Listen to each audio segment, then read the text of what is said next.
வலியுறுத்தி 3 நாளாக போராடிட்டுருக்கோம். 3 நாளாக வந்து கைது பண்ணிகிட்ருக்காங்க. இதில் வந்து காவல்துறையினர் வந்து வீடு போய் மிரட்டுறதும், அப்புறம் வந்து அன்யூனிஃபார்மில் வந்து தொழிலாளிகளை அடிக்கிறதும், இந்த சம்பவங்கள்லாம் கூட நடந்துகிட்ருக்கு. இன்றைக்கி வந்து 4வது நாட்களாக இருக்கும்போது அரசு தரப்பிலிருந்து பேச்சுவார்த்தை துவக்க கட்டமாக நடத்தலான்னு சொன்னாங்க. இன்றைக்கி வந்து ஆணையர் அவர்கள், மதிப்பிற்குரிய சமீரான் அவர்கள் கிட்டத்தட்ட எங்களோட ஒரு 1.5 மணி நேரத்துக்கு மேலே பேச்சுவார்த்தை நடத்திட்டு இருந்தாங்க. இந்த பேச்சுவார்த்தை என்பது முதல் கட்ட துவக்க கட்ட பேச்சுவார்த்தை நாங்கள் வரவேற்கிறோம். முதல் கட்டமாக இது நடந்திருக்கு. நாங்கள் வந்து குறிப்பாக எங்களோட கோரிக்கை, முதலமைச்சர் ஜோசப் விஜய் அவர்களை, இந்த துறையினுடைய அமைச்சர் அவர்களை சந்திக்க வேண்டும் என்பது தான் எங்களோட கோரிக்கை. நாங்கள் ஆட்சிக்கு வந்ததுலேருந்தே கடிதங்கள் கொடுத்துருக்கோம். இந்த 100 நாளாக வச்சுருக்கோம். திடீர்னு நாங்கள் வைக்கலை. இப்போ அதை ஒட்டி இன்றைக்கி வந்து கமிஷனர் எங்களை கூப்பிட்டு சந்திச்சிருக்காங்க. எங்களோட 1.5 மணி நேரம் பேசியிருக்காங்க. துவக்கக்கட்ட பேச்சுவார்த்தை நாங்கள் வரவேற்கிறோம். இந்த துவக்கக்கட்ட பேச்சுவார்த்தையில் ஏற்கனவே 1400 பேர் வேலைக்கு எடுக்கிறோன்னு கோர்ட்டு தீர்ப்பில் ஒத்துருந்தாங்க. அதில் ஒரு 13 பேர் வேலைக்கு எடுக்காமல் இருக்காங்க. அந்த வேலைக்கு எடுக்கிறதுக்கு இன்றைக்கி ஒப்புதல் கொடுத்துருக்காங்க. தொழிலாளிங்க எல்லாமே வருகை பதிவேடுன்னு ஒன்று இருக்குது. அவர்களுக்கு வந்து வார விடுமுறை, தேசிய விடுமுறை, மற்ற விடுப்பு எதுவுமே கிடையாது. இந்த ஃபேஸ் ஆப்னு ஒன்று கொண்டு வரதுக்கு இருந்தாங்க. அதை அந்த முறை இல்லாமல் வருகை பதிவேட்டில் நாங்கள் திருப்பி எடுத்துக்கிறோம் அப்படின்னு சொல்லியிருக்காங்க. மகப்பேறு விடுப்புக்கு இங்கேருந்து ஃபார்வர்ட் பண்ணுறோம் அப்படின்றத வந்து இங்கே கமிஷனர் அவர்கள் சொல்லியிருக்காங்க. பல்வேறு கோரிக்கைகள்லாம் நாங்கள் இங்கேருந்து பரிந்துரை அனுப்புகிறோம் அப்படின்றது சொல்லியிருக்காங்க. என்னென்னா, இவர் தரப்பில் என்ன முடியுமோ அதை நிறைவேற்றுறதுக்கு உண்டான விஷயங்களை அவர் சொல்லியிருக்கார். அப்படின்னா எங்களுடைய சங்க பெரும்பான்மை கொண்ட போராடக்கூடிய உழைப்பு உரிமையத்துக்கு அலுவலகம் தருவது உட்பட இன்றைக்கி வந்து ஒப்புதல் கொடுத்துருக்காங்க.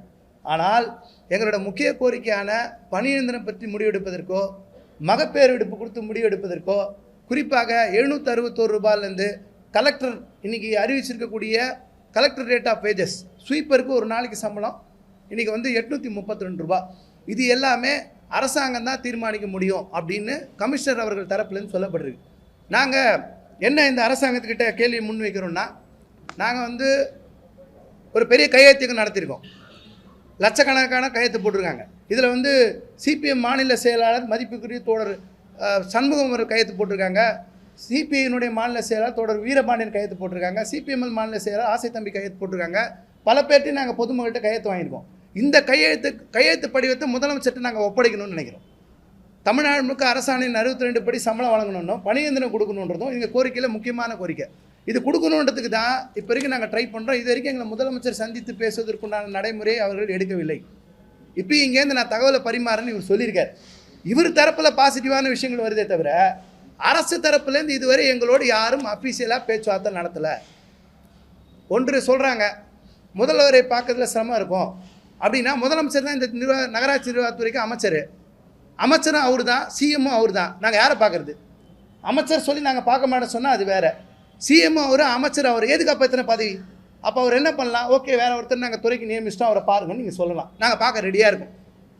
அப்புறம் வந்து இன்றைக்கி வந்து பென்ஸ் கார் வச்சுருக்கவங்க, ஆடி கார் வச்சுருக்கவங்க, ஒரு 4-5 கார் வச்சுருக்கவங்க, டிஃபெண்டர் வச்சுருக்கிறவங்க, இவங்க எல்லாரும் கார் இல்லைன்னு ஒரு கோரிக்கை வச்சு கார் கொடுக்கணும்னு அரசாங்கம் முடிவெடுத்து அடுத்த நாளே மகேந்திரா கார் கம்பெனி வந்து நிற்கிது. நாங்கள் வாய்க்கிலேயே 10 வருஷம் 20 வருஷம் வேலை பார்த்த தூய்மை பணியாளர்கள் எங்களுக்கு 19,000 சம்பளம் பத்தலைன்னு சொன்னால், எம்எல்ஏக்கு 75,000க்கு எரிபொருளும் மற்ற செலவுக்கும் உதவியாளருக்கு 25,000 ரூபாய். எந்த உதவியாளருக்கு 25,000 ரூபாய் இருந்தால் தான் மாதம் தேவைப்படும் நினைக்கக்கூடிய மாண்புமிகு முதல்வர் அவர்களுக்கு ஏன் தூய்மை பணியாளர்கள், மாடை தூக்குறவங்க, வெறுங்கையில் செத்து போன மாடை தூக்குறவங்க, ஆடை தூக்குறவங்க, நாயை தூக்குறவங்க, எலியை தூக்குறவங்க, சிறுநீரில் இடத்துல போய் கை வைக்கிறவங்க, மழை இருக்கிற இடத்துல போய் கை வைக்கிறவங்க, குப்பை ஆள்றவங்க, நோய் நொடியை வாங்குறவங்க, இவர்களுக்கு ஏன் 25,000 குறைந்தபட்ச சம்பளம் கொடுக்க முடியாது? சரி, நீங்கள் முடியாது சொன்னால் 832 ரூபா ஒரு கலெக்டர் ஒரு சம்பளத்தை அறிவிச்சிருக்கார். இந்த சம்பளம் கொடுக்கறதுக்கு கூட உங்களுக்கு ஏன் மனசு இல்லை? எம்எல்ஏ பற்றி யோசிக்க தோணுது உங்களுக்கு. ஒருத்தர் வந்து நான் ஆட்டோவில் வரேன், மற்றதில் வரேன் சொன்னால் யோசிக்க தோணுது. அவர் கார் வச்சுருக்கார், அவர் பிரமாண வாக்குமூலத்தில் எல்லாரும் கார் வச்சுருக்காங்க. இவங்களுக்கு கார் ரொம்ப கரிசனமாக யோசிக்கிறாங்க. ஏன் சாதாரண ஜனங்களுக்கு சம்பளம் கொடுக்குறது என்ன பிரச்சனை இருக்குது? எங்களுடைய கோரிக்கையில் சம்பளம். அப்புறம் அரசு ஊழியர் அவர்களுக்கு 3வது குழந்தைக்கு 1.5 மாதத்துலேருந்து 1 வருஷம் வரைக்கும் லீவாம் சம்பளத்தோட. தப்பு இல்லை. மகளிர் கொடுத்தா தப்பு இல்லை, அரசு ஊழியர் கொடுத்தா தப்பு இல்லை. எங்கள் தூய்மை பணியாளருக்கு என்ன பதில் கொடுத்துருக்காங்கன்னா, கார்பரேஷனில் வேலை செய்கிற உங்களுக்கு, நீங்களாம் சுய உதவி தொழிலாளி, உங்களுக்கு மகப்பேறு எடுப்பு கிடையாது. அப்போ இதில் வேலை செய்கிறவங்களாம் உங்களுக்கு விலங்கினமாக தெரியணுமா, ஆடு மாடா, கொத்தடிமையா? இந்த பெண்கள்லாம் குழந்தை பெற்றுக்கூடாதா? குழந்தை பெற்றுக்கூடிய மகப்பேறு எடுப்பு கேட்கக்கூடாதா? எங்களுக்கெல்லாம் அந்த தகுதி இல்லையா? இதில் வேலை செய்யக்கூடியவர்கள் எல்லாருமே பூர்வகுடி மக்கள், அருந்ததி, ஆதி திராவிட, அனைத்து சாதி. இதில் ஃபிஷர்மேன் இருக்காங்க, வன்னியர் இருக்காங்க, நிறைய சமூகத்தை சேர்ந்தவங்க, ஏழை பெண்கள் நிறைய பேர் இருக்காங்க. இவங்கெல்லாம் குழந்தைய பெற்றுக்கூடாதா? 3வது குழந்தைக்கே 1 வருஷம் இருக்கும்போது முதல் குழந்தை கூட இந்த ஜனங்களுக்கு தேவைப்படாதா? அப்போ எங்களுக்கு மகப்பேறு எடுப்பு என்பதை அரசாங்கம் அறிவிச்சே தீரணும். 832 ரூபாய் கலெக்டர் ரேட் ஆஃப் வேஜஸை அறிவிக்கணும். குறிப்பாக பணி நிரந்தரம் என்ற கோரிக்கை அறிவிக்கணும். அப்புறம் இன்னொன்று, வார விடுமுறை சம்பளத்தோட சார் 365 நாள் வேலை சார். எவ்வளோ கொடுமையான விஷயம் என்னென்னா, ஒரே ஒரு நாள் கூட லீவு கிடையாது, சம்பளத்தோட லீவு கிடையாது. நீ அடிப்பட்டு காலில் வந்து அந்த பிஓவி வண்டி ஊழ்ந்தாலோ, குப்பையல்ற வண்டி ஊழ்ந்தாலோ, போகிற இடத்துல அடிப்பட்டாலோ, பாட்டிலோடு குத்தினாலோ, இல்லை பிரச்சனை ஏற்பட்டாலோ, நாய் கடித்தாலோ, எது நடந்தாலுமே, மாடு முட்டினாலோ இவங்களுக்கு லீவு கிடையாது, சம்பளத்தோட கூடிய விடுப்பு கிடையாது. நீ வேலைக்கு வரலாம், வேலைக்கு வரல. இப்போ உடம்பு சரியில்லாமல் போச்சுன்னா கூட, இந்த குப்பை எழுதுனா நோய் வந்து உடம்பு சரி 6 மாதம் 1 மாதம் வெளியே இருந்தால் கூட இவர்களுக்கு எந்த விதமான சட்டப்பூர்வமான சலுகைகளும் கிடையாது. இவர்கள் மனிதர்களாகவே கணக்கில் எடுத்துக்கொள்வது கிடையாது யாருமே. அப்போ வார விடுப்பு நீங்கள் கொடுக்கணுன்ற கோரிக்கை எங்களுக்கு முக்கியமானது. இதில் அரசாங்கம் தீர்வுகள் சொல்லணும்னு நினைக்கிறோம். அப்புறம் சாப்பாடுன்னு ஒன்று கொடுக்குறாங்க. இதை நாங்கள் யாருக்கும் கேட்கவே இல்லை. போன ஆட்சியிலே கூட சாப்பாடுன்னு அறிவிச்சாங்க. கரப்பாம்பூச்சி இருக்குது, பல்லி இருக்குது, புழு பூச்சி இருக்குது, கெட்டு போன மாதிரி சாப்பாடு இருக்குது. எல்லோரும் வேணான்னு சொல்லியாச்சு. வேணான்னு சொன்னாலும் திரும்பி திரும்பி சாப்பாடு போகிறாங்க. ஏதோ பயங்கர விருந்து கொடுக்குற மாதிரி. தொழிலாளிங்க வேணான்றாங்க. பசியில் உள்ள ஜனம் சாப்பாடு கொடுத்தா சாப்பிடுவாங்க. ஆனால் எங்களுக்கு வேணாம், எங்களை அவமானப்படுத்துறீங்க, உணவு படி கொடுங்கன்னு கேட்குறாங்க. இங்கேருந்து அரசாங்கத்தை எழுதி அமிச்சிட்டோன்னு சொல்கிறாங்க. இப்போ வரைக்கும் வரல. அந்த வேண்டான்னு சொல்கிற சாப்பாடு, யாரோ கான்ட்ராக்ட் லாபத்துக்காக அறிவித்த சாப்பாடு, இன்றைக்கி வரைக்கும் சாப்பாடு கொடுங்க, உணவு படி கொடுக்கறதுக்கு உண்டான நடவடிக்கை எதுவுமே இன்றைக்கி ஒத்துக்கிட்டதும் வழங்குறதுக்கு இல்லை. இப்போ இந்த அரசாங்கம் எங்களுக்கு H3 தேர்தல் வாக்குறுதியின் படி பணி இயந்திரம் என்பதை வழங்க வேண்டும், மகப்பேறு விடுப்பு என்பதை வழங்க வேண்டும், வார விடுமுறை என்பதை வழங்க வேண்டும், 832 ரூபா வழங்கணும், கழிப்பறை ஓய்வறை வசதி என்பது செப்டம்பர் 15க்குள்ளே நிறைவேற்றி தரதா கமிஷனர் அவர்கள் சொல்லியிருக்காங்க. என்ன கொடுமைன்னா, டெம்பரவரி பாத்ரூம் கூட இல்லை. சரி, அவர் செய்கிறேன்னு சொல்கிறாரு. போன ஆட்சியிலே 40க்கு மேலே ரெடி பண்ணிட்டோன்னு சொன்னாங்க. செய்கிறேன்னு சொல்கிறார். செப்டம்பர் சார், சிறுநீர் கழிக்கிறது ரோட்டில் போகிறாங்க சார். யாராவது வீட்டில் கேட்டால் விட மாட்டாங்க சார். குப்பை நாற்றடிக்குது, வேறு நாற்றடிக்குது, உங்கள் ஜனங்களை உள்ளே சேர்க்க மாட்டேன், வீட்டில் எல்லா வீட்லையும் அலோவ் பண்ணுறது சார். அப்போ ஜனங்க ஏதாவது கடையில் கிடைக்குமா, ரோட்டில் கிடைக்கணுமா, பப்ளிக் பாத்ரூம் போகணுமா? ஏன் மாதவிலக்கு நாள் கூட பெண்கள் போய் எங்கே போய் நிற்பாங்க? திடீர்னு அவசரம்னா கூட என்ன பண்ணுவாங்க? போய் ஒரு 10 இடத்துக்கு தள்ளி 1 கிலோமீட்டர் 2 கிலோமீட்டர் தள்ளி போய் நிற்பாங்களா? ஒரு கழிப்பறை தூய்மை பணியாளருக்கு ஓய்வறை வேணுன்றது பெண் தூய்மை பணி அத்தியாவசியமான கோரிக்கைன்னு கூட அரசாங்கத்துக்கு தெரியலையா? இப்போது நீங்கள் திங்கட்கிழமை சட்டப்பேரவை நகராட்சி நிர்வாகத்துறை பற்றி மானிய கோரிக்கையை பேசுறதுக்கு இருக்குது. தூய்மை பணியாளரை பற்றி பேசணும். மாநகராட்சி, பேரூராட்சி, ஊராட்சி, நகராட்சி எல்லா தொழிலாளரை பற்றி பேசணும். பெரிய மாபெரும் திருட்டு நடக்குது. கவர்மெண்ட்டில் வேலை செய்கிறவங்க கூட ஊராட்சியில் வேலை செய்கிறவங்களுக்கு பெருக்கிறவங்களுக்கு 1000 ரூபாயிலேருந்து 3000 ரூபாய், ஊராட்சியில் 12841 ரூபா பதிலாக 6000 ரூபாய் சம்பள திருட்டு நடக்குது சார். கொடுமையான சம்பள திருட்டு நடக்குது. நீங்கள் ஆவடி தாம்பரம் மாநகராட்சி போனால் 12000 ரூபாய் சம்பளம், 19000 கொடுக்குன்னா சம்பளம். இந்த யார் கேள்வி கேட்பா? அந்த மக்களுக்கு எதிர்கட்சியோ மற்றதோ ஆளுங்கட்சியோ மற்றதோ யார் கேட்க வேணாமா? ஜனங்களுக்காக, தூய்மை பணியாளருக்காக யார் கேட்பாங்க? சம்பள திருட்டை செய்கிறது யார்? செய்கிறது ஊராட்சி நிர்வாகம், பேரூராட்சி நிர்வாகம், மாநகராட்சி நிர்வாகம். இவர்களெல்லாம் தமிழ்நாட்டில் இந்த மாதிரி பண்ணுறவங்களாம் எங்கே வைக்கணும்? ஒரு மாதத்துக்கு 10000 சம்பளத்தை குறைச்சி கொடுத்தா, 8000 சம்பளத்தை குறைச்சி கொடுத்தா, 6000 ரூபாய் சம்பளத்தை கொடுத்தா எங்கே வைக்கணும்? அவங்களாம் 6000 ரூபாய் கொடுத்து யாரா வாழ முடியுமா சார்?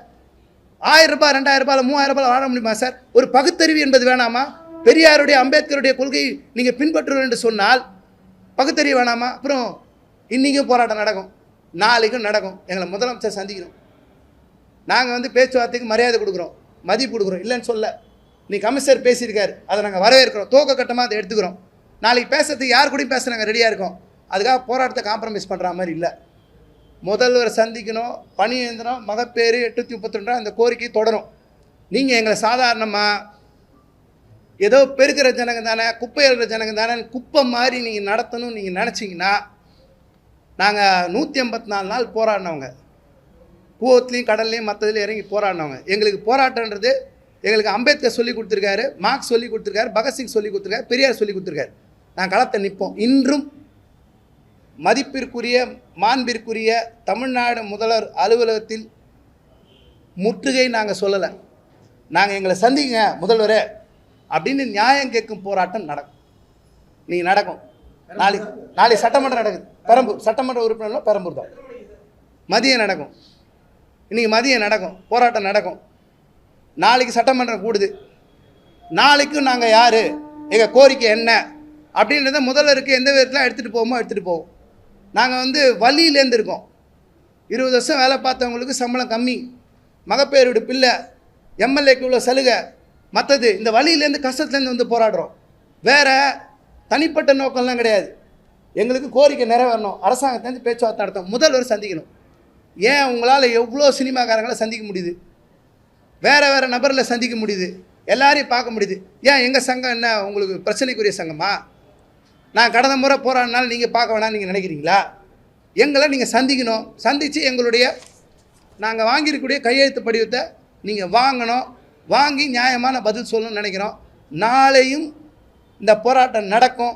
நீங்கள் ஒரு வேளை தீர்வு காண மாட்டேன் என்று சொன்னீர்கள் என்றால் செப்டம்பர் 8 வரை உழைப்பொறுமிக போராட்டம் நடத்தும், சட்டமன்றம் கூடுற வரைக்கும்.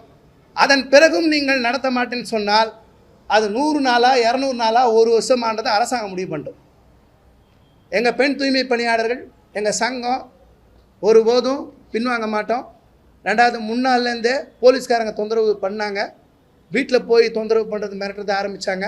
நேற்று அன்யூனிஃபார்மில் போட்டு தொழிலாளி அடிக்கிறது செஞ்சாங்க. அதுவும் பெண் தூய்மை பணியாளர்களுக்கு ஆண் தூய்மை பணியாளர் கொண்டு வந்து நிறுத்துறாங்க அன்யூனிஃபார்ம். இது ரொம்ப ஆபத்தானது. பெண் தூய்மை பணியாளத்தில் பெண்கள் காவல்துறையிலேருந்து வரலாம். அன்யூனிஃபார்மில் ஒரு ஆணை இறக்கி அந்த இடத்துல அடிக்கிறதுன்னு வைக்கிறாங்கன்னா காவல்துறை என்ன மனநிலையிலேருந்து நீங்கள் நடத்துகிறீங்க? பெண்கள் மீது அப்படி ஏதாவது கை வைக்கிறீங்கன்னு நீ சொன்னால் அன்யூனிஃபார்ம் அந்த பெண்கள் தக்க பதிலடி கொடுப்பாங்க. அப்படி ஒரு ஏதாவது ஆண் காவலர் உள்ள நுழைஞ்சு அன்யூனிஃபார்ம்லேயே மற்றதுலேயே இல்லை யூனிஃபார்ம்லேயே பெண் தூய்மை பணியாளர்கிட்ட நீங்கள் ஏதாவது இடத்த தப்பாக நடந்துக்கிட்டீங்க சொன்னால் அது பெண் தூய்மை பணியாளர் அவர்கள் பாதுகாப்புக்காக என்ன செய்யணுமோ செய்வாங்க. எங்கள் கோரிக்கை, எங்கள் போராட்டம், உழைப்பொறுமிக்க போராட்டம் முதல் சந்தித்து தீர்வு காணும் வரை தொடரும். நாளைக்கு என்ன சார்?